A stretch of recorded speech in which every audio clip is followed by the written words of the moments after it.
We are having, no, we aren't. I am having some severe technical difficulties today. Oh, man. Here we go. So, good evening, everybody. It is Sunday. I apologize for the late start. It said it was live, but it wouldn't let me do anything for like the first 20 seconds. But now I think we're good. So, we're going to talk about a few sponsors of the show. We have Naughty Fairies. So, check out Naughty Fairies Super Assassins. And yeah, there goes the computer again. It just crashed. So check out Naughty Fairies Super Assassins. The con was just over for this year, but Naughty Fairies Super Assassins number 5 is coming out soon. And I'm a slacker, and I forgot to put all the links in the comments tonight because my brain's been crazy. Good evening, Mike. How are you doing, buddy? And hello. That was from like 3:30 today. I doubt you're here, but hi. If you come back and watch this, I'm saying hi to you. So we also have Codex Entertainment LLC with Luis Torres. Check out his stuff. He has Lily Demoness, which is getting ready to release Chapter 5 this coming summer. What is going on here? And we also have Depop's Customs. Check out Depop's Customs. Awesome print frames and the stuff that you do. You got a print that you got put up that you absolutely love and you want to hang up, but you don't have any cool way to display it. Check out Depop's Customs, and he can hook you up. Also, we have Outpost 426 with CB Zane and Michael Shoemaker. Check out their stuff. They got Scorpiana and Into the Suck. All great books. Definitely check them out. And we also have 183 Degrees Studios with Alfred Trujillo, Doobie Doobie Doo, and Kara Nicole. So check out their stuff. Fire Bitch 2 is coming out soon. I believe it's still available on CrowdOx. You can look that up. But without further ado, we're here tonight to talk with Jorge Medina, and I hope I pronounce his name right. We're going to bring him out here. So my computer crashed. We're going to try this. Yeah, he's laughing at me. Add the stream. There we go. There he is. Major technical malfunctions, man. You know what sucks is so, we got the STEMI, and I got some stuff paid off with my medical and all that stuff, and I went out and I bought an iPad. So I could use Procreate and do some art and stuff and try to do some stuff for my book. And, that way everybody can be like, oh, wow, this dude tried to draw his own shit, even though, he's a writer. And I was like, oh, cool, I can use it for StreamYard. And it'll work perfect because the phone works great. I can use it on here and I can control everything. Nope. Oh, man. So I'm still stuck with this computer that's just like, WTF, mate. Yeah, see, now it's joining StreamYard, and I didn't even do anything. So whatever, we're cool. We're gonna have a good time tonight. So how are you doing, buddy? Yeah, good, man. Thank you so much for having me in the show. I appreciate you having me on, and so I can talk about some of the stuff that I'm doing. Very cool, man. So you work with Jonathan Syfax and Annabelle. Yeah. So I've known Jonathan for a very long time. We actually went to college together. Okay. And I met him in I think it was like a directing class or like a screenwriting class, one of those. And we hit it off, man. And we've been friends ever since. We actually are working together on a couple of projects, and which we can talk about. But yeah, I known him, and then Anibal Arroyo, I met through the same, through John. Well, I was working with Jonathan and my buddy, my co-host on a podcast that we do, Sam Vera. When we were with a company called Crazy Comics, I met Anibal through that. So it's a small industry, man. Everybody just knows each other, and so yeah, it's been a fun ride with everybody. So you know how the show usually goes. We like to talk about inspirations and talking about that, kind of starting out a little bit with what got you into the comic book world. So how did you get into the comic book world? Like, what was your first book that introduced you into it that got you hooked? Yeah, so it wasn't so much a book. I mean, maybe I guess it was, but I was always, since I was a very little kid, I was always very creative. I wanted to come up with my own stories. And I remember growing up, I was really big into like Disney and like the Disney Afternoon and like that kind of stuff. Yeah. And so, but I always wanted to create my own stories. I never wanted to work for any company or anything like that. I wanted to create my own stuff. And that's how I pretty much started writing and creating stories. And then the first book that really, where I started seeing where I was hooked into comics was I believe it was like an Iron Man comic book that I picked up at, it wasn't even a comic book shop. It was like one of these like bodegas that used to sell comics. And I got into it, man. And that's where it went. It went from there. It wasn't until I met like some of the guys that I mentioned that I really got into how to create a comic book and how to start working a comic book. And that's how it all began. That's where it started. But my inspiration, like growing up, was just like Disney, like that kind of that kind of storytelling, which is why I came up with that character that you guys did a couple of weeks ago. So The Wonderduck, Adventures of Wonderduck. Yeah. And boy, was that a fun show, man. I'm telling you, like I told Jack and Jake when I got off there, I was like, man, he's gonna go back and watch this and be like, how in the hell did they turn this review into like it was a 3 hour and 57-minute show?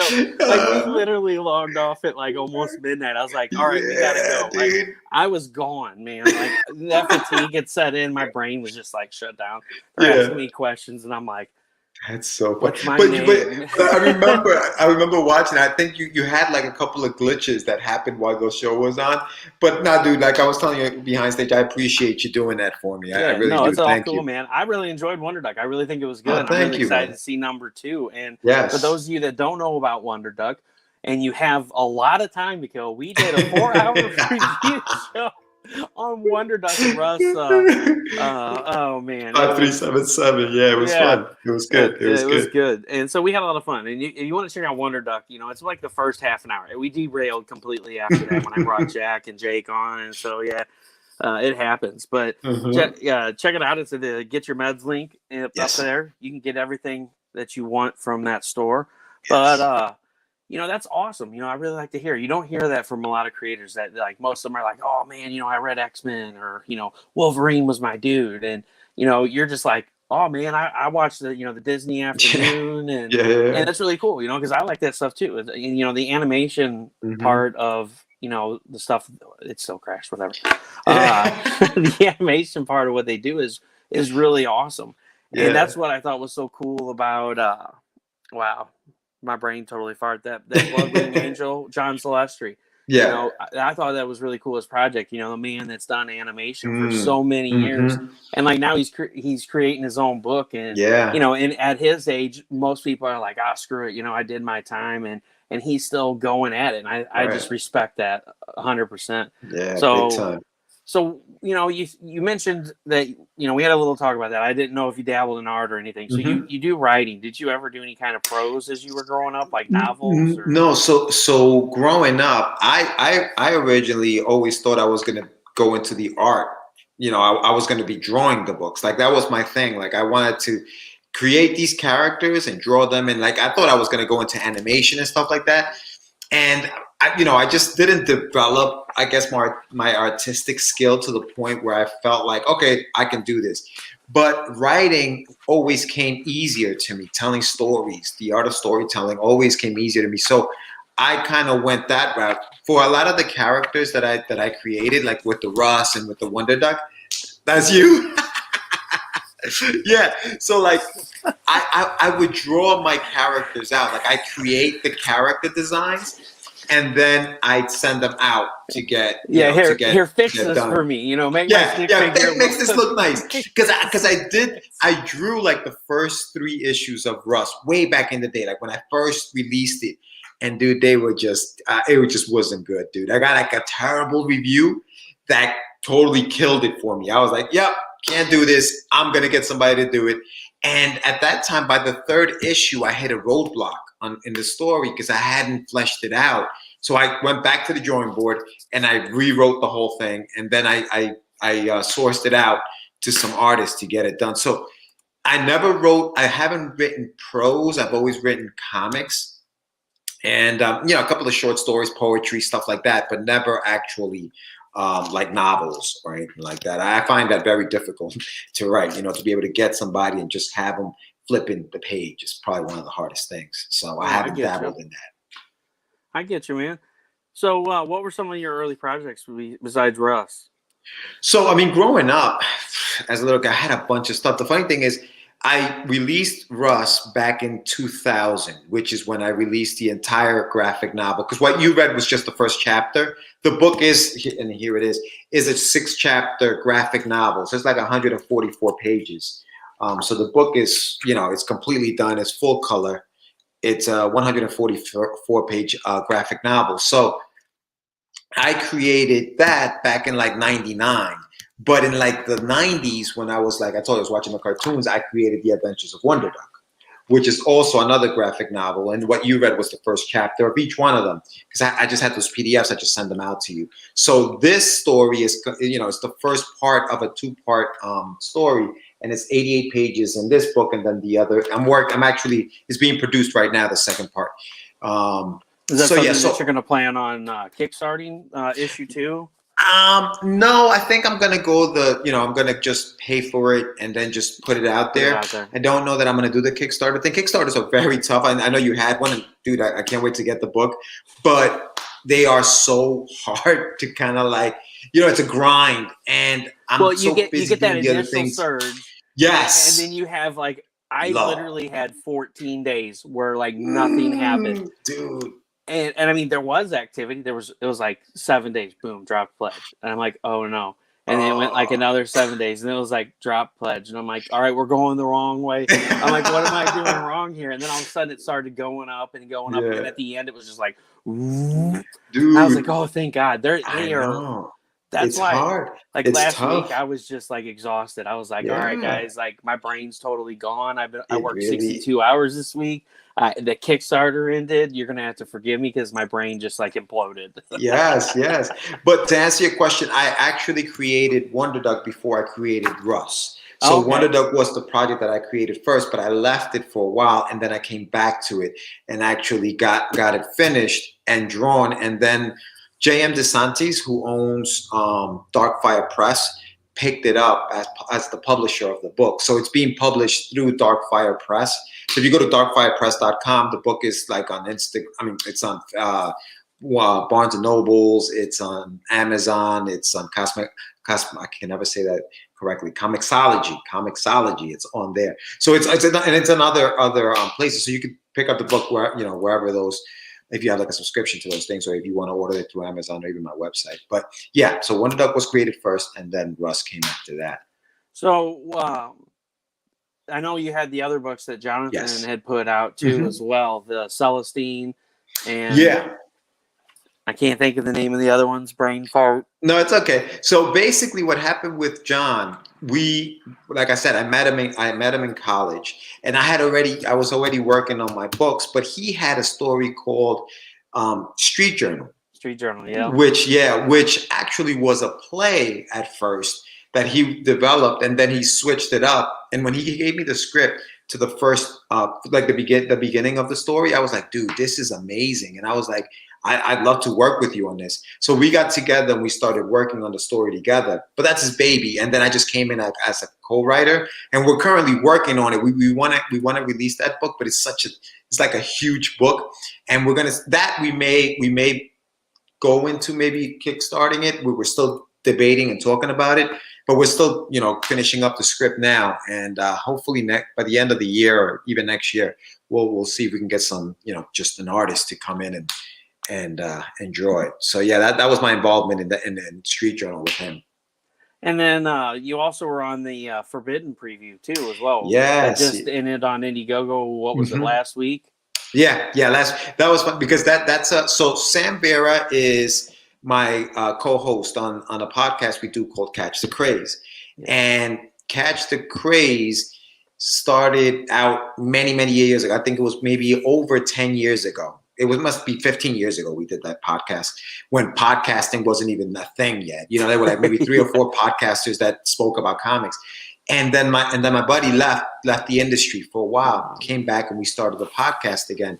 And we actually came up with the idea of doing a comic book based on basically our misadventures, so to speak, in the comic book and the podcasting industry. And that's where Catch the Crazies, I don't know if you checked that out, but Catch the Crazies was born. Catch the Crazies is a comic book loosely based on our like I said, misadventures in podcasting. So it's basically a spoof on our lives, and there's me at a Comic-Con doing my thing. So that's awesome. So that's what's getting ready to release later this week is issue 3 of that. And that's what I was going to ask, kind of what Catch the Craze is about. So it's basically going to be your misadventures of podcasting, stuff like with me, where today my computer's just that would be awesome. That would be great. But yeah, that's exact. So basically what it is these 2 podcasting buddies, myself and Sam, bring back this podcast, and now we want to make it the #1 podcast in the world. So Sam reaches out to the universe and just makes this wish that we become the biggest podcast in the world. And he gets this wish in the form of these little creatures called the Crazies. And now we have to catch them because they're wreaking havoc all over the world. So that's that story. And we, like we were talking about Kickstarters, we did 2 Kickstarters for them. So Kickstarter 1, Kickstarter 2, and dude, it was like grueling, bro, grueling. So we did that, and now we're getting ready to launch the 3rd one for the 3rd issue, that'll be April 29th, actually. And we do have a launch page that, people can just click the link and then, go follow the launch page for the 29th release. But Forbidden, you asked me about Forbidden. Forbidden was actually a book that Sam created many, many years ago. I'm talking about like 20 years ago. And he's bringing it out now. So he decided to do it on Indiegogo, which is a completely different platform. And you know what I mean? Like, it's just complete. So that was one of those things where, like you were talking about, where like it was good, and then it just stops and nobody's pledging. And you're like constantly grinding and getting it. But my involvement in the story was as a letterer. So I lettered the story, and Sam is the creator, writer, and Anibal, which I mentioned earlier, Anibal Arroyo, is the artist on on that first book that we finished the Indiegogo for last week. So that's what that is. Sorry, I finally got in. It was a network issue. For some reason, the network like kicked me out. It was unlimited, so I just disconnected from it and reconnected and put the password in, and now it's like, congratulations, you set up on the network. I'm like, it's been set up for like 5 years. What happened? It's Windows for you. We'll blame that. So that's really cool. Catch the Crazies. You guys are trying to become the number one podcaster in the world. So how many issues do you guys plan on doing for this? Is there like a set amount, or is it just like you wait until a bunch of crazy shit happens and you're like, hey, we need to make a book on this? No, so basically we are aiming at about 8 issues for like the first arc, right? And that first arc is called Catch the Crazies, and then the book is going to go into a whole separate title called The Crazies, which is just basically about these little creatures that were the result of this wish that we made to become the greatest podcast in the world. Like the wish that was granted was these little creatures would come in and just bop people over the head with microphones and turn them into fans of Catch the Craze. So Catch the Crazies is that first arc, basically, maybe like 8 issues we're thinking. It may be more, I don't know yet, but right now we're looking at about 8. And then from there, it's going to jump into like a spinoff, and it'll be the Crazies, and it'll just be the story about them and their world. So that's the plan right now. We'll see how that goes. Yeah, and they're angry at you guys for having to bop everybody over the head with the microphone. They're funny, man. They're funny. So they're all crazy. Like they all have names like Crazy. They're super crazy. There's Ultra Crazy. I'm actually wearing the hoodie for Ultra. That's what Ultra Crazy looks like. Here, I'll stand up a little bit more there. There it is. Yeah, there he is. Yeah, that's awesome. So yeah, it's cool, fun. Just almost like a cartoony thing. Like Sam and I are big fans of cartoons, so we thought this would be like a really cool, just funny, spoof on us, and mine's not as cool. Mine's just relief pitcher. Yeah, baby. That's awesome, though. That is great. I love that play on words, relief pitcher. That's awesome. So who are some of your inspirations in the industry? Like who would you really want to meet out there as far as like, writers or artists? Like who are some of the big people that you're just like gonna fangirl over if you meet him? So obviously growing up, Walt Disney was I was a big fan of Walt Disney. But also in the comic book industry, I would say I'm a big fan of the work that Robert Kirkman has done and what he's done in the industry, as far as, with The Walking Dead and Invincible now that's out. I read Invincible. I read the books back when they were out, and so I love his story, how he came up. Basically, he threw himself out there, say, hey, listen, I want to pitch the book, completely tricked them into thinking it was about one thing, and then flipped it and it was about something else, and all of a sudden became publisher at Image. Like, that's crazy to me. Yeah. Meeting him would be cool. Obviously Todd McFarlane, the man right there who, was an integral part in Image. him and Jim Lee. Obviously, Jim Lee, definitely would love to meet Jim and just chat with him and talk to him about, just the stuff that he's done in the industry. So yeah, I mean, these are all people that were just like, I have this idea and I'm doing it regardless of yeah, whether you were okay with it or not. We're going to make this happen. And it's awesome because they did. Yeah. They made it for themselves. Correct. Yeah. I definitely would love to speak to those guys and just pick their brains. I mean, Eric Larson, we Anibal, a few years back, and Anibal really just recently told me this. A few years back, we had a company called Mass Media Studios, and it was myself, Anibal, and Jonathan. So it was Medina for the M, Arroyo was the A, and Cyphex was the S in Mass Media Studios. And we created a magazine for like independents called I Am, and it was basically the Independent Artist Movement magazine, and it was just supposed to just feature and just spotlight other independents that were doing the same thing we were doing. So we had one issue. We sent it out to Eric Larson, and he ripped it, dude. He was like, the guys that are in the magazine, everything looks it looks amateurish, and you guys need to start, maybe interview a couple of the main guys, not the main guys, but the guys that people will really want to read about, and then put those in the magazine. Yeah, it was just like crazy. But he did tell us that, it was criticism, but it was constructive criticism as well, because he told us, don't just do this, do that, and basically saying you're spotlighting and you're basically talking about projects of independents that may never come out. That's like advertising a movie that's never going to hit the theaters.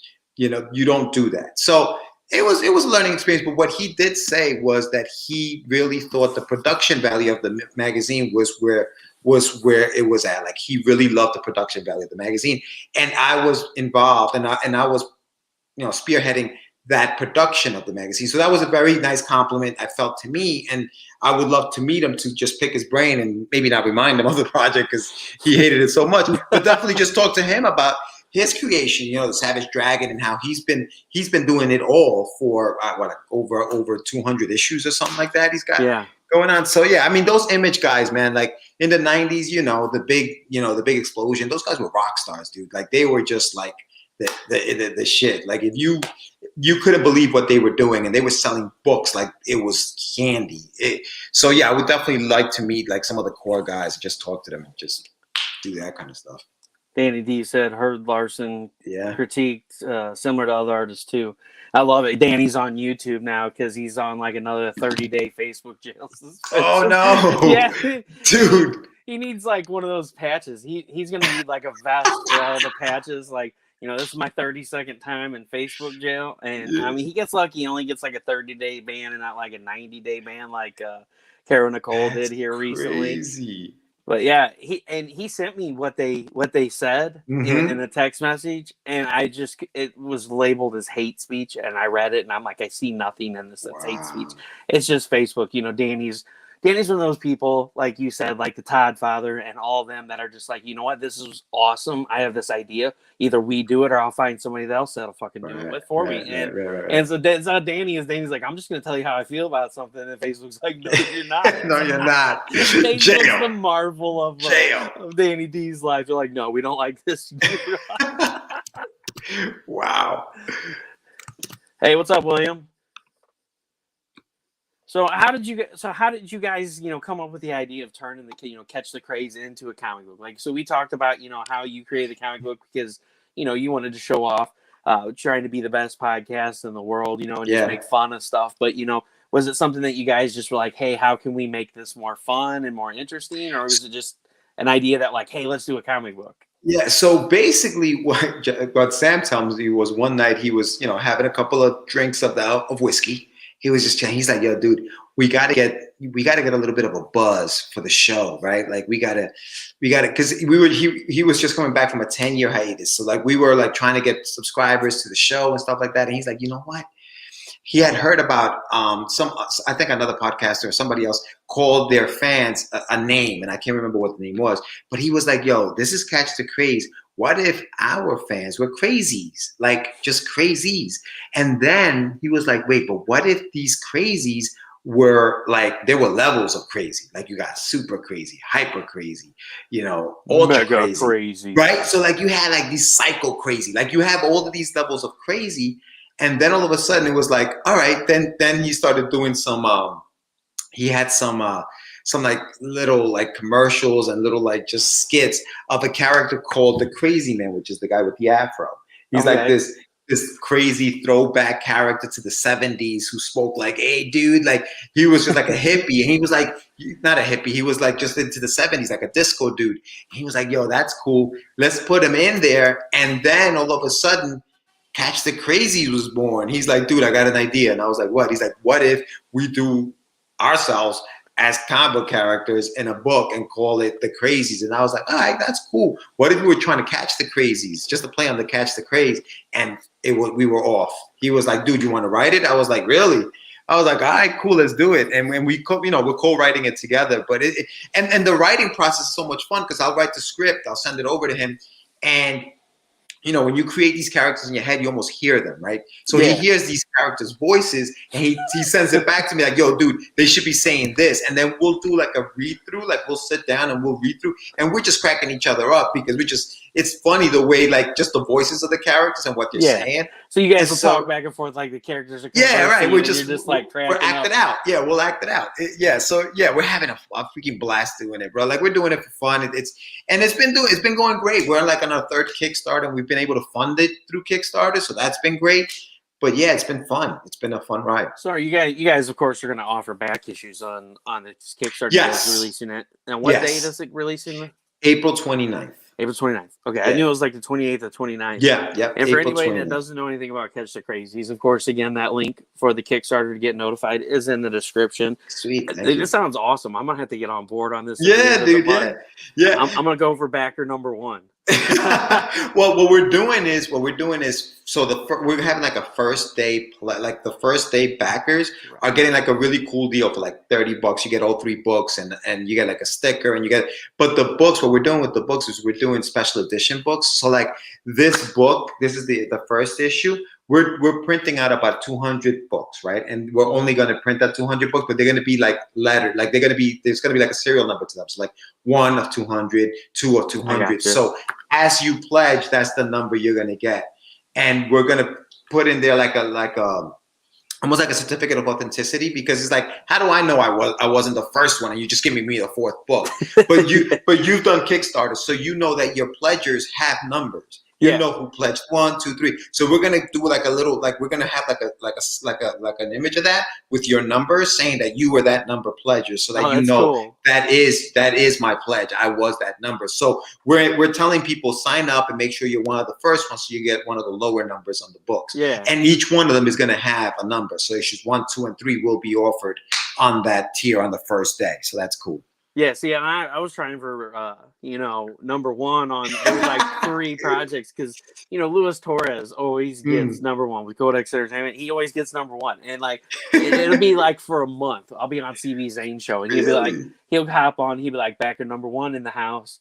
My God, man. How does he do it? With you. How does he do it, dude? He just goes first. He just knows.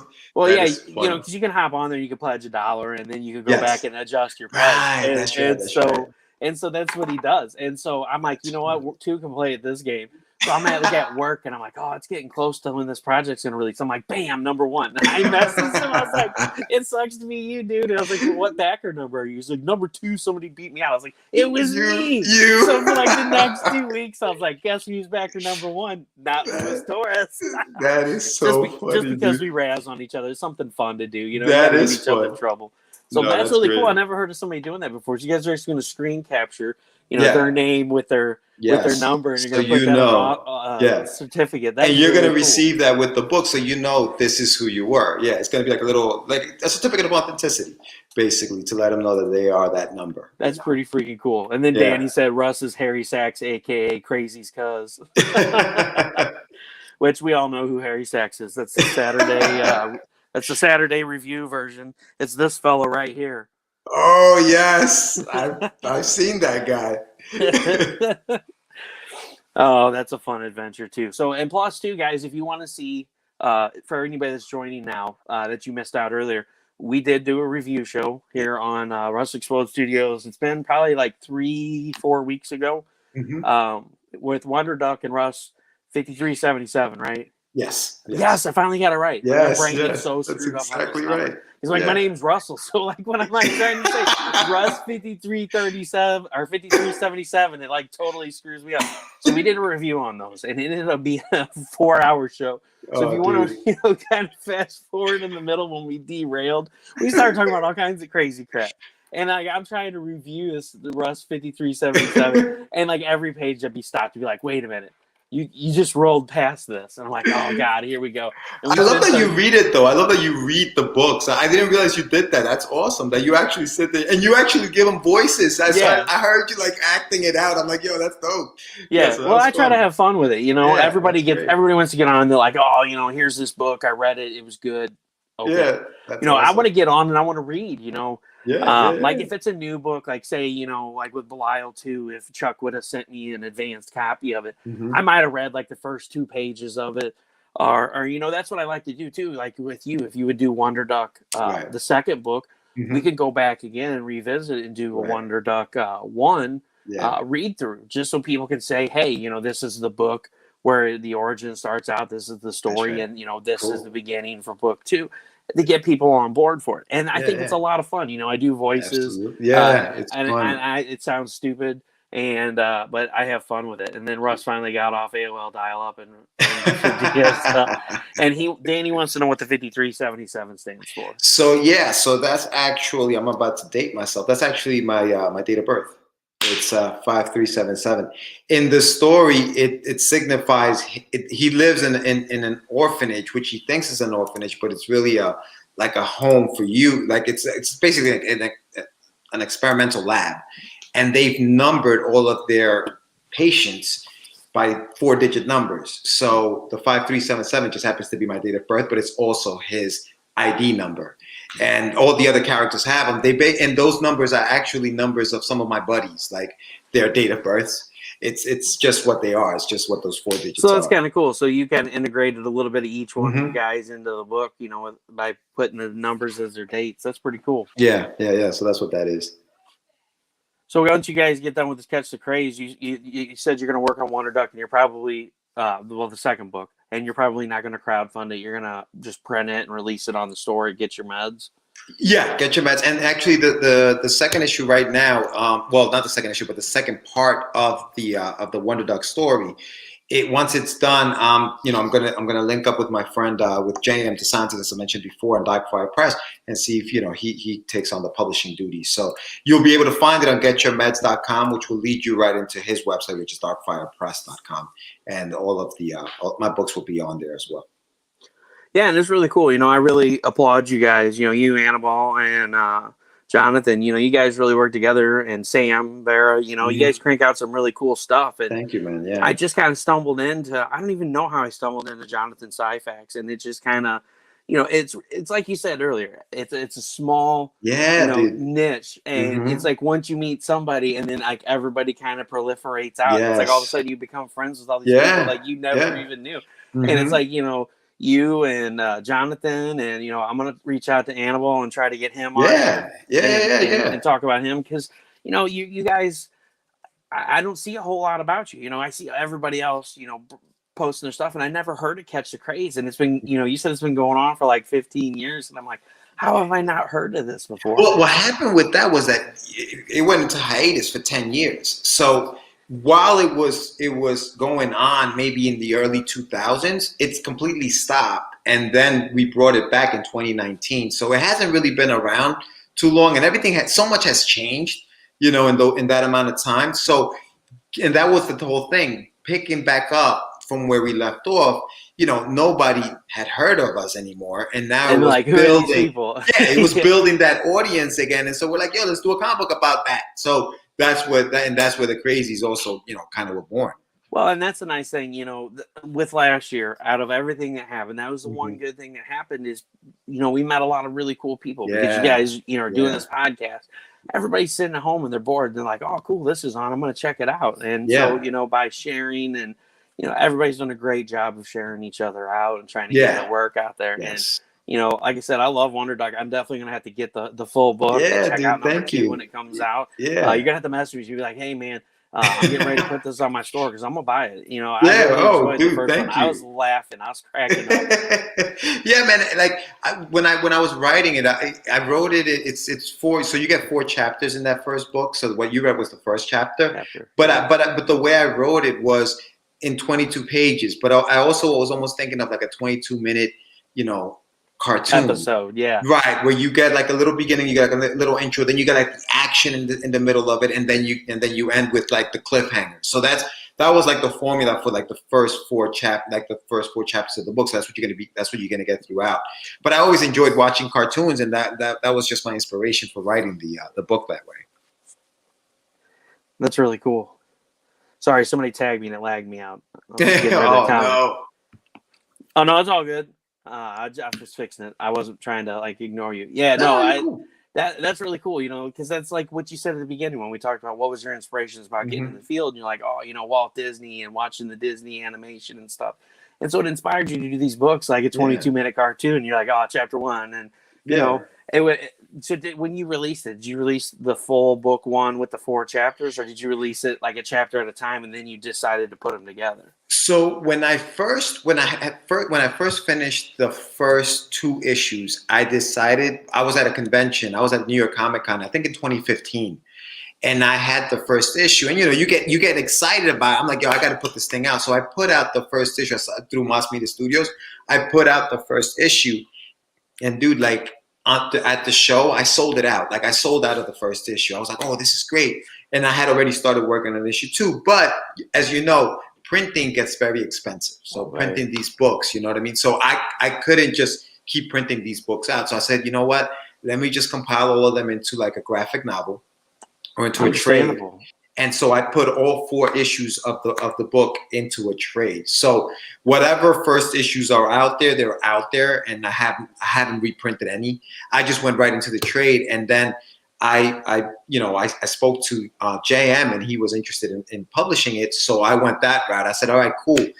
And he took it, he ran with it. And I really appreciate JM because he put me in Barnes and Nobles. He put me in Amazon. So the book is out there now. And I honestly, all I do is promote it, create it, promote it, create it, promote it. But he is the man behind the scenes pushing all the buttons to get it into all of these different avenues. We like during the pandemic last year, you mentioned this, when Diamond went out, remember when Diamond was like, and DC wasn't going anymore, and the industry was really hurting. He reached out, and there were a lot of just comic book shops that were like, if independents are out there, they were willing to take some of our books. So he was able to send a few books out to like Denver, a store in Denver. And we sold some books out there. So it's been a grind, but that's what it is. That's what self-publishing is. It's a grind. So, but yeah. Once it was, but I did release it in single issues. I stopped, and then I just put it into a trade. And then it's totally understandable. It's a smart move. Instead of trying to print the single books at like $9 a piece, you can print 4 issues for like $15 instead. Yeah, exactly what it is. So what other things are you interested in? Like, what hobbies do you have? You have a gamer or anything like that? No, funny enough, I'm not a gamer, but I'm big into like sports. Like I love watching basketball, football. I'm in New York, so I'm a big Jets fan, unfortunately, because they're not that good. But I'm a Knicks fan. So I played a lot of sports until I hurt my knee a few years ago. But I love playing basketball. Writing, I do it all the time. And but yeah, I'm not a gamer, dude. Like I kind of wish I was sometimes, just because it's so cool. But I do, I like watching. I love watching movies. With these streaming services, there's always something to watch on TV as far as streaming. Speaking of watching streaming, so did you check out Kong versus Godzilla? I haven't yet, dude. I was supposed to do that yesterday, and I didn't do it. But I think after we get off tonight, I think I'm gonna watch it on. Dude, on HBO everybody Max. was talking about it all week. I'm like, all right, don't say anything. I haven't had a chance to watch it because I've been working like 62 hours the last couple of weeks because we got 2 guys out with COVID. We got one guy out with a meniscus tear in his knee. Another guy was out because he dropped a lift gate on his foot. And so like I would get home at like 7 o'clock. I'm like, man, I got so much shit to do. I'm like, but I really want to watch Godzilla versus Kong. I'm like, I'll have to wait. So yesterday I watched it, and the kids were like in there. They're like, whoa, it's good. I'm like, huh? yeah, this it's is good. badass. Yeah, It's good. I have to agree. I stayed away from the spoilers. Yes. But people said King of the Monsters is still the best movie. This one was okay. They're like, don't get too excited about Interesting. the music and the some of the CGI sometimes is a little sketchy. Yeah. I didn't really notice that. I was just like, oh man, these fight scenes are badass. Right. Yeah, I'm gonna have to check it out. I think, like I said, once we're done, I'm probably just gonna go and just catch it on the HBO Max. I'm super amped about freaking Mortal Kombat though, man. Mortal Kombat's gonna be on there. That they're bringing that back, right? Like, it's funny because it was at what, like in the 90s it came out. Yeah, and I think they tried to get looking that up a couple of shows ago. I'm like, man, when did the first freaking Mortal Kombat even come out? It was like 92, I think. 92, something like that. Dude. Like, damn. I think that's when they came out, and I think the Turtles came out around the same time, right? Like they had like, and then I think Annihilation came out. Yes, Annihilation came out like right at 2000, something like that. Yes. I don't really remember, but it's crazy that they're bringing it back. And the one thing that really kills me is when you watch the Red Band trailer. And it's actually the trailer that HBO has. It's the full Red Band trailer where like if you watch it closely, it's badass. Sub-Zero stabs Scorpion and the blood gushes out of him, and he freezes it in midair into a knife and he jabs it into his back, and then makes an ice wall and throws him into it.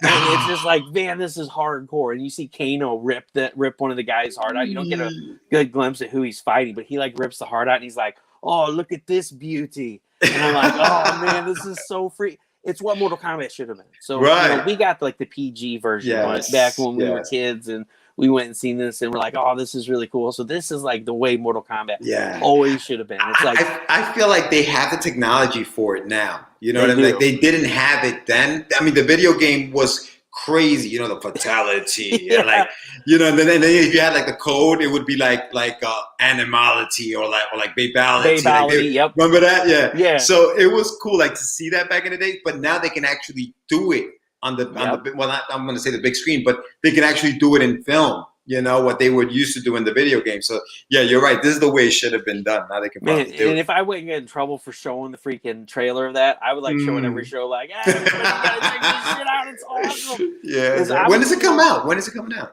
It's April 23rd. I'm looking at it right now. It's in theaters and HBO Max April 23rd. And I'm super stoked. HBO Max is killing it, man. That they got that deal where they would release all of those movies at the same time as the movie theaters. That was genius. Because did you watch the 4-hour, Snyder cut? I haven't watched that. You haven't? So here's what happened. So like I've had HBO Max free through my my self provider, AT&T, for like the last 7 years, and I've never used it. I literally signed in 2 weeks ago whenever the Snyder Cut released to watch that. I was like, all right, I'll sign into this and see what else is on there. I'm like, oh my God, Mortal Kombat's going to be on here for free. And I'm like, holy crap, Kong versus Godzilla is going to be on here for free. And then I was like, oh, Godzilla King of the Monsters is on here. So I watched that. I get on there to watch the Snyder Cut, and I end up watching Godzilla King of the Monsters. And so... hey, what's going on, Jack? Thanks for joining in, buddy. So I'm going to watch it eventually, but I keep getting sidetracked. Like today we watched what did we watch?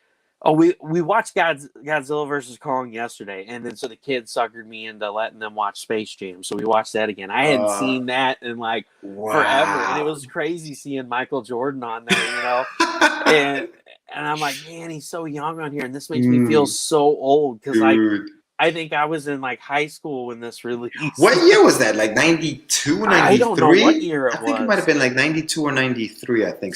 No, probably later than that. Well, and they got the new one coming out, and the new one is going to be on HBO Max for free. So Space Jam. Oh. Yeah. No, it must have been like 96, I think. Because 1996, here. 1996 official trailer. Yes, because he was coming out of retirement. Yeah. Because he had retired in 90, and he came back in 95 and was filming that movie. Yeah.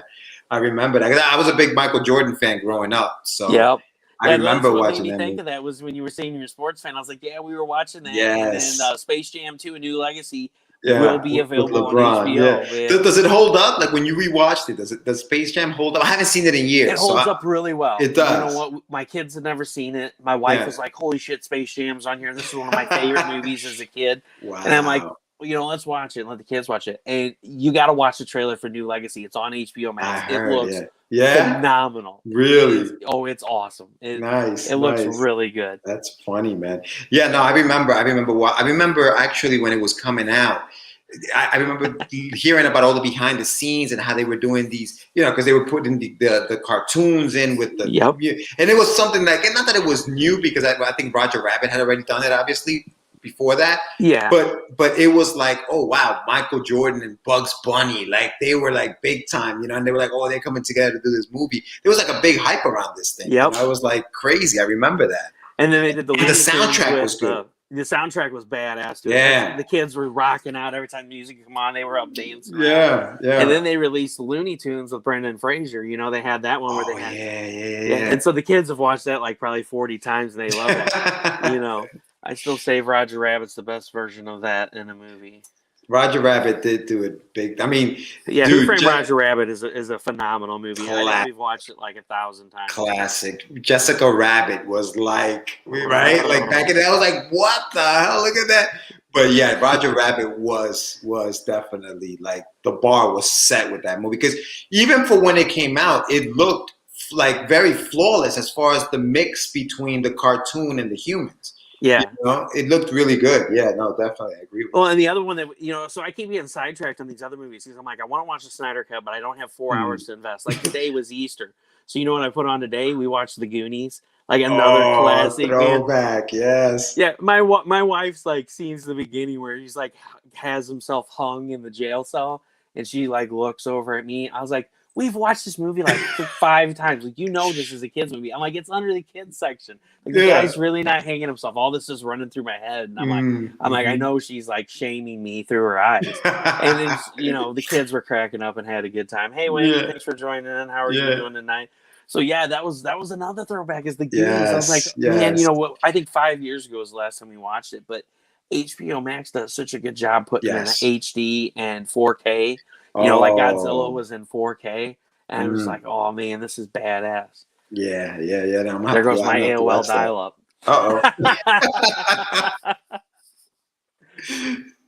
Cool World is top notch in the realm. Yeah, Cool World's another good movie. Cool World is another one. I haven't seen that in forever. Yeah, me neither. Now that he mentions that. Now that he mentions that, I'm going to have to find that one. Because I know I got another one that I really liked when I was a kid that got hammered really hard was Mario Brothers. I thought the movie was, I thought the movie was great. I loved it. But it got a lot of bad ratings. But I guess growing up with it, it's like one of those.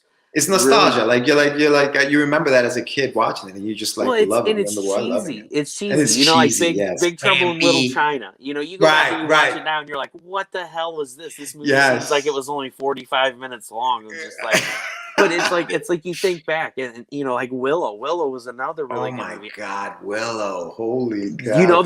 They're going back and redoing Willow, and they're making a series on that. And it's gonna have him in it. Oh, really? Yeah.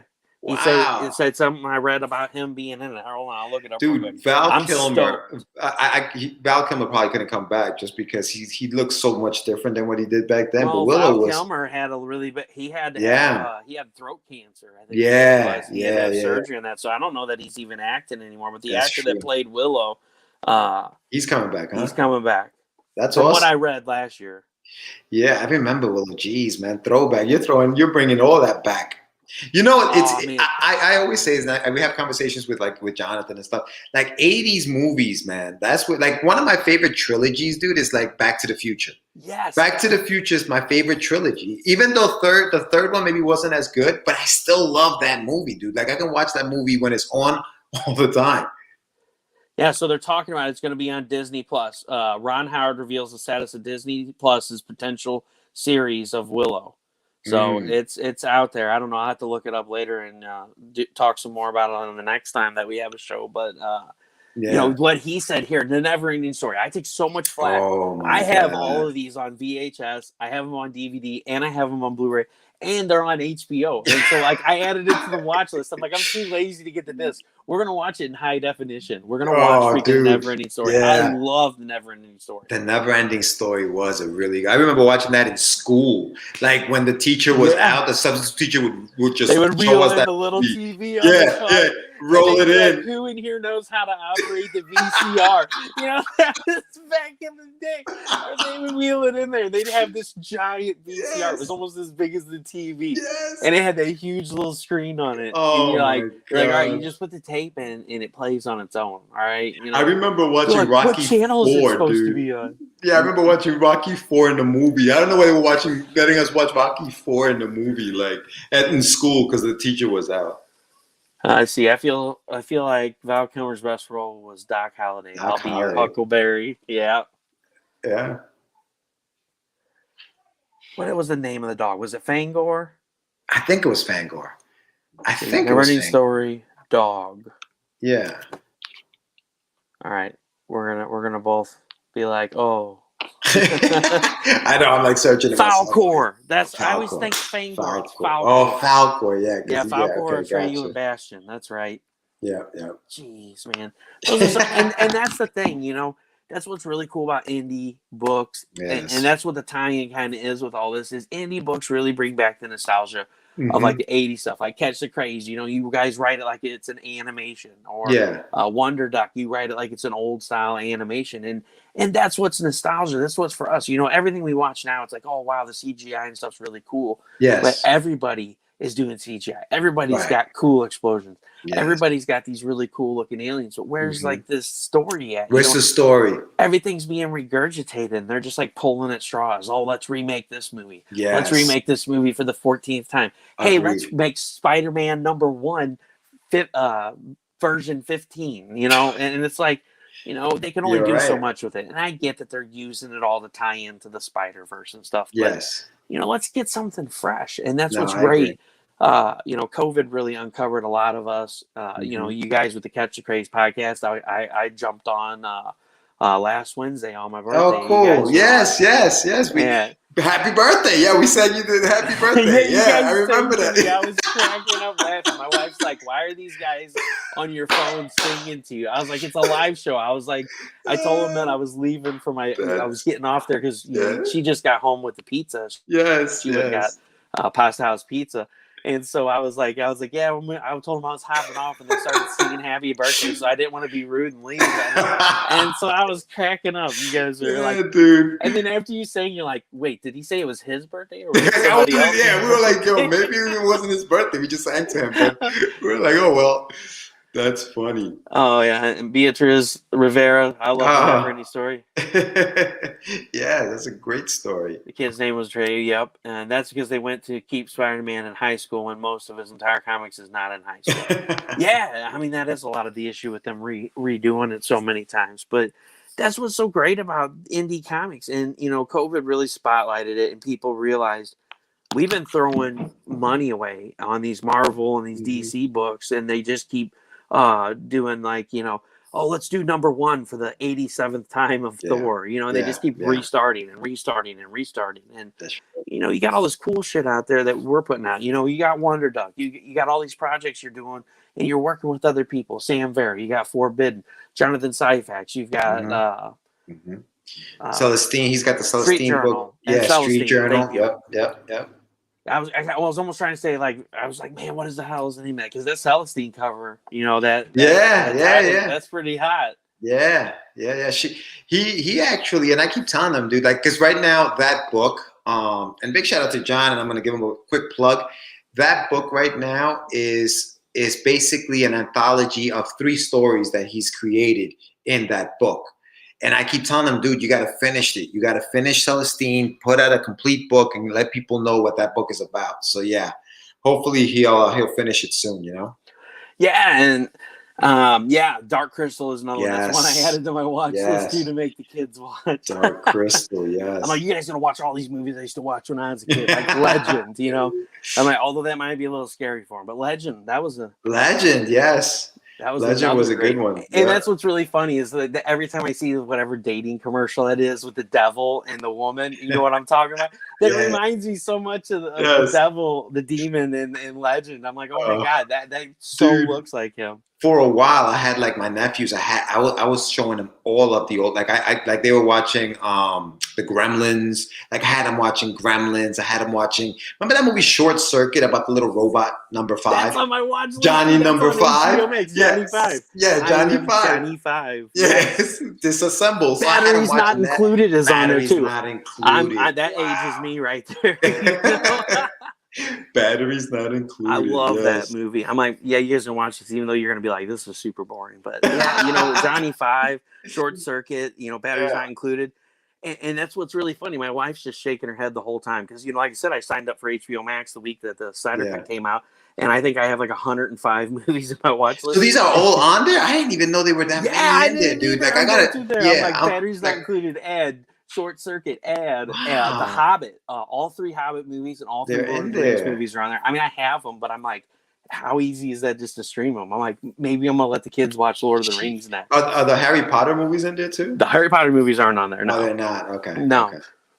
No, I'm trying to remember what else I added. Dude, I added so much stuff to yesterday. It wasn't even funny. I'm like, oh, this is on here too. Now I don't know what I want to watch. And like today, I was like, oh, The Goonies is on here. We're watching it. Goonies. That is such a great movie too, man. Yes. How funny would that be now that they're all grown up? You know, to do a movie. I know. You know, with the Goonies, I was reading like, you know, like I was on the IMDb, that website, and I was that's funny, that question. I was actually reading about the cast, how they used to trick the director, and they used to do like little like pranks on him as they were filming the movies. Like they really messed with him a lot, like during them, because they were young kids. Like they were these young kids doing this movie, and they were like, they would pick on the director. It was freaking hysterical. These kids, they were like real life what they were in the movie. Yeah, freaking nuts. Do the truffle shuffle. Oh, dude, that was great. But you know what? What was fun about those movies? Like they didn't take themselves seriously. Exactly. Yeah, it was just a fun movie to watch. Exactly, and that's all it was. That's all it is. And you know, that's exactly like my review show. You know, that's what I try to tell people. I'm like, you know, it's Blue Balls Reviews, and you're like, well, that's just that name's just stupid. Well, you know, it has a story behind it. You know, and everybody that is close, you know, friends with me know. And I've told the story 100 times about, you know, the fireworks show that went wrong, and you know, the cows started running from the exploding blue balls, and the next day Danny D puts balls hanging on an electric fence, and then Christina Haggerty pulls it off, photoshops a blue explosion, and puts it back on my page. And so, you know, months later, when Heather was like, "Hey, I'm gonna have people start doing these, you know, review shows," I'm like, "Why didn't you ask me?" I'm like, "I got it. We'll call it Blue Balls Reviews. My name will be Harry Sachs." And she's like, "I love it."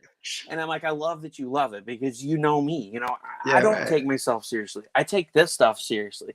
But I want to have fun too. It's not about, you know, hi, my name's Russell and I write Zeno Nanite Titan. You should read it. You know, no, it's not all about that. Let's get on here and have fun. Let's talk about some old movies and shit. You know, and let's reminisce, you know, because it's about getting to know, you know, the creators and getting to know the content. And that's why I want to make, you know, doing the reviews in the book fun, because I want people to come in and be like, you know, this isn't a normal review show. This guy's not just like, well, I liked the book.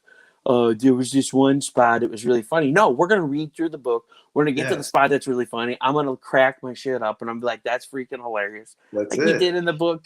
Dude, and even the comments are hysterical, bro. And like, and again, you can't be sensitive about stuff like that. No, you can't. It's fun. It's just having a good time. Nobody's, you know, being disrespectful. It's just fun. It's just good time. Yeah, and we love to rip on each other. That's what's the most fun about it, is just ripping on each other and giving each other a hard time, because without it, it's like, where's the fun at in this, you know? Yeah. But man, I really look forward to, you know, Catch the Crazies coming out. Number 3, I'm gonna hop on and definitely get 1 through 3 and get caught up on there. I'm gonna go for that number 1. So anybody that's joining in, this is really cool. These guys are taking Catch the Crazies, and they're going to do with issue 3. If you are pledger number 3, you get a certificate of authenticity with the screenshot of your name and backer number 3 to show that you were actually legit number 3, which is really cool. Exactly. Russell, disrespectful. Who would have thought? Wait, Jack mentioned that he liked 2 better than number 1, a Short Circuit. I think I kind of agree with that. Like I think that is that the one where he goes and he act like gang members dress him up with like bandanas, and he's like Los Locos. Like Yeah. he has a whole chant. Yeah, that's hysterical, that part. Man, I'll never forget that though. You know, watching Short Circuit and when Johnny Five died, I cried Oh, so hard, man. dude, they did So that hard. so well. They didn't do that so well, like the whole disassemble word, because if nobody's watched that movie, watch it. Short Circuit is a very good movie. Very, very good movie. Very good movie. It's very sad. And I'm not gonna lie, I bawled about Up too. You know. Up the first like 15 minutes of that movie, it's incredible, and they don't say anything. It's just this life of these two people, Yeah. and you're like, holy cow. He goes to New York and has the Los Yes. Locos kick your ass, Los Locos kick your butt, Los Locos kick your balls into outer space. Yes, that's it. That's the chant. Yeah, and that's the thing, you know, like what you said, like when I was a little kid, my favorite movie to watch was Cinderella, and everybody gave me such a hard time about it, but I really love the story. And, you know, like, so like when Up came out, like I love Flushed Away. That's another one of my favorite movies. Flushed Away is super awesome. If anybody has never seen that, Flushed Away is also on HBO Max. So people are going to start subscribing to HBO Max tonight. Dude, there's so many they should be paying you, Russell. Yeah, they should be paying me. I am now sponsored by HBO Max. I get 10% off if you use code EXPLODE. No, I'm just kidding. But yeah, Flushed Away was on there. But man, almost pulled my headset out. But man, you know, God, those Disney movies, they have such subtle plots to them that, you know, they just really hit home. And Up hit home for me. You know, they met each other. They had this big trip planned that they were going to go live here, and you know, then she got sick and it showed their money jar decreasing. And I'm like, dude, that's just fucking life, man. It's life for all of us. We get it. We got these dreams. We get these big dreams, and just life just rips our heart out, stomps on it. And it's like, you know, he doesn't give up. And Russell tags along, and you know, which is really funny, you know, Russell. But like literally, like the first 15 minutes, like you were saying, they don't say anything. They just show that. I was bawling my eyes out. Yes, just off of that. What's wrong with me? And like, it's so freaking sad, man. Because like that's kind of like our life. That's life. That's life. Yeah, it's freaking crazy. Yeah. Russell loved Gus. Yes, he did. The dog and Up was the best with the whole squirrel bit. Being able to talk. Yeah, that was really great. Oh man, so yeah, no, definitely getting back on track because we derailed again on HBO Max somehow. But I definitely look forward to, you know, Catch the Crazies, and anybody that's joining in that doesn't know anything about Catch the Crazies, you can go back and listen to us talk about it. The link is in the description to go get notified on launch, and also there's the store on there, Get Your Meds, where you can find all of his books. Wonderduck, Russ 5377. I did it again. You did it. You're good. You're on a roll now. That's it. I'm on a roll, man. That's what it is. Just get it because it's Russ, and I'm Russ Explode. So, you know. And go back and watch our 4-hour review show on it. That was great. Dude, I was cracking up. And when we had to cancel the show a few weeks ago, I was like, man, I hope it wasn't because of that review show. No, but I was like, dude, I totally understand family problems, and so you know, it's all good. And you know, I had so much shit going on too. I was like, man, I'm kind of glad we're not doing a show tonight because I need to recoup a little bit. No. So you're derailing because finally on the show. But yeah, man, I'm really looking forward to seeing that, and I'm looking forward. I hope he broadens, you know, Street Journal and Celestine and more stuff of that. I really like to see that. Celestine looks phenomenal. Yeah. The preview really cool book that I did the review on, and then I did the giveaway a few weeks ago. I want more. Yeah, right. Yeah. And Wonderduck, I want more. I'm gonna get to all the book one. You gotta let me know, man, when book 2 comes out. I definitely will. I absolutely will. For sure. But I'm gonna put a knot in it. I know you probably got stuff to do. I gotta get to bed because I'm gonna be up at 3 o'clock. I gotta go watch that movie, Russ. I gotta go watch it. Yeah, you gotta go watch it. You gotta tell me. Message me, man. Be like, dude, I will. It was awesome. I loved it. Will. You know, it still had the little girl in it from King of the Monsters. You know, she's in school, and it kind of follows her and her dad. You seen King of the Monsters? Yeah. Yeah, so her mom passes away in King of the Monsters. And so it follows the story of her and her dad, kind of. It follows up with that. There's not a whole lot of story to it. So don't go in it being like, oh, it's going to be a huge story. It's more like battles and shit, and it follows a little bit of plot. But it's awesome, man. So I'm gonna check it So out. since I came in late, did George answer the question of why? Wrong, George, but we'll let it slide just this once, and then we're gonna sick Johnny 5 on your ass. The question of why someone was on top of Russ in the beginning. Here we go. Is that Jack? Jack, I missed that comment on there. I'm trying to think of when somebody was on top of him at the beginning. I'm trying to think. I'm looking through the book right now. I think it was when his mom was trying to save him. Oh, yes. It was and they were mom. turning it all dirty, like, dude, his mom's on top of him. No. I'm like, get out of here with that. Get out of here with that. Get out of here with that. I'm like, I am the master of the show. I will boot your ass. Shut up and let me get through the fucking book already. Like, literally, we stopped for 10 minutes on each page. I'm like, all right, can we move on past this? Can we like not just like come up with something dirty with this book? And then we get to the next page, and I go, oh Lord. Doesn't get any worse than turkey slapping, though. That was, I think that was the king of all of them. Turkey slapping. I'm like, I had never heard of that, and I googled it, and I was like, oh my god, because he's like, am I gonna get a weapon? And I don't know what happened to that dude. I was supposed to have him on. He's in Australia, so we have like a 18-hour difference. So like, if I did the show now, it's like noon for him on Sunday or Monday. Yeah. And so I was like, hey, we got to, try to set this up. And like, I haven't heard back from him, but I was like, we were cracking up. So like, turkey slapping's our new joke. So like, if we start talking about turkey slapping, it's because of that book. Oh, God. He said, well, because after that scene, we're not sure if he's explaining that to his mother or his sister that looks like his mother. You got to buy the book and find out, man. Yes. Go to get your meds. Yes. Buy the book. And then you can do a review show. Well, you can hop on with me and you can tell me what you thought about the book as a whole instead of just chapter 1 of it. That's what we got to do. So I'm going to give you the full screen, George. Yeah. Get on here, tell everybody where they can find you, give them a quick rundown on what Catch the Crazies is in case they missed the beginning of the show. Okay, cool. Here we go. All right. Well, okay, so Catch the Crazies is the story of two podcasters who want to make their podcast the biggest podcast in the universe. So they go out into dark, freaking wooded area, and Sam asks to be the biggest podcast in the world. He gets granted his wish in the form of these little creatures called the Crazies, which they now have to catch. And that's what the story is about. It's going to be, we're launching issue number 3 on Kickstarter, April 29th. You definitely want to, just follow the page, because the backers that back the project on the first day will get certificate of authenticities that tell us what number they were when they pledged, because all of the covers are going to be serialized from 1 to 200. So you're going to get issues 1 of 200, 2 of 200. So you want to be one of the first ones because you want to have the lower number of covers. That's Catch the Crazies, and you can check us out. Oh, there's the link right there.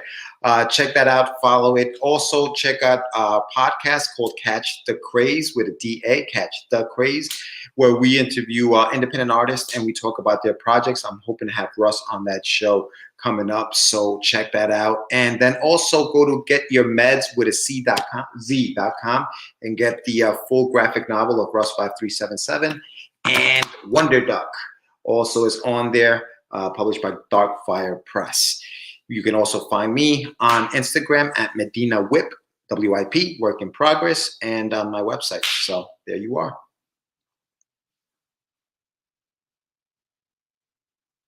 Oh, you're muted. You're muted, Russ. You're muted. I'm muted. Very good. I was just trying to copy the Catch the Craze podcast page, but that's not giving me an option to put it in there. So, guys, just look up Catch the Craze. I'll type it in the thing. Yeah. It pops right up in Facebook. Just go to Catch the Craze. Like I said, I watched the show last Wednesday, and it was a lot of fun. They sang "Happy Birthday" to me. I cracked up. Yeah, it was great. It was great. Russ, we got to have you on there too. We'll talk about that. We'll get you on that show so we can do some stuff. Man. I can bullshit. I mean, I couldn't review show in 4 hours. So dude, we got to have you on. We definitely have to have you all on. right, everybody, welcome to Catch the Craze. This is gonna be the craziest show. We have no rails because who the hell knows what we're gonna talk about tonight? Because we got Russ Explode Studios on and founder of Exploding Blue Balls Entertainment. Oh, it's gonna be fun. Now you got to come on. You got to come on. It's Oh, gonna be a I'll good definitely time. do it, man. Anytime, just let me know. So I'm gonna kick you in the back room and say my goodbyes. If you want to hang out for a Perfect. quick minute, Yeah. thanks so much for being on tonight. You got it, buddy. Thank you. JD, what's up, JD? Look at him hopping on at the end. Jonathan Syphax is the one who told me about cats, the crazed. Yeah, we know what you mean. Check. I'll be back in a second, bud. All right, bud. All right, guys. Thanks so much for being on tonight. Definitely check out Catch the Craze podcast. We had a lot of fun last week. I'm gonna definitely be hopping on and watching some more of those shows. Definitely check out Catch the Crazies. Just pop the link in right up here, and the link is also in the description. Also, if you did missed out on that amazing 4-hour review show of Wonderduck and Rust 5377, go check that out. Go to Get Your Meds, link in the description, and check out some of his other books. Get that Wonderduck Volume 1 of Chapter 1, 2, 3, and 4, and with Volume 2 coming out here pretty soon. So definitely had a lot of fun tonight. Definitely look forward to seeing what this guy has to offer. Check out Sam Vera. Check out Jonathan Syphax. Check out Annabelle and all these awesome projects these guys are cooking up. I can't wait. I'm going to try to get Annabelle on as soon as I can and talk to him about some of these projects. So everyone, have a great night. As always, Russ Explode Studios, projects that will blow your mind. You guys have a great week.